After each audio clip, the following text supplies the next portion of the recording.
ინფორმაციო ახლა ელოდე ის გამო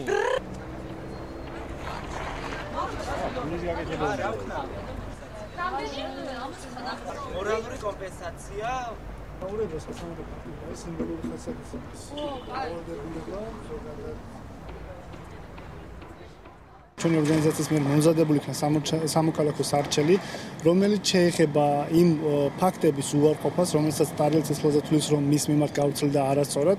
ამასთან ერთად მისი სურვილი იყო, რომ მოეთხოვა მორალური ზიანის შეურაცხყოფისათვის ფულადი ანაზღაურება, რომლის ოდენობაც შეადგენს 3333 ლარს. ამ ოდენობის თანხა ზიანის მიმყენებელს გარკვეულწილად დააფიქრებს მის მიერ გამოხატული უარყოფითი ქმედების და შედეგის მიმართ. ავთანდილ ბერძემ 2013 წლის 21 იანვარს ტრადიციულ პრესკონფერენციაზე ჩემს მიერ მომზადებულ მასალაში მოყვანილ ფაქტებს უწოდა ტყუილი, მე მიწოდა მატყუარა და ვფიქრობ, რომ ჟურნალისტების მიმართ ესეთ დამოკიდებულება არ უნდა იყოს, საჯარო მოხელეებს მართებთ უფრო მეტი ეთიკურობა ჟურნალისტებთან მიმართებაში და ვფიქრობ, რომ საჭირო არის, რომ ჟურნალისტებმა პრეცედენტული სახით მსგავსი საჩივრებით საჯარო მოხელეებს უფრო მეტად ვასწავლოთ ჟურნალისტებთან ურთიერთობას.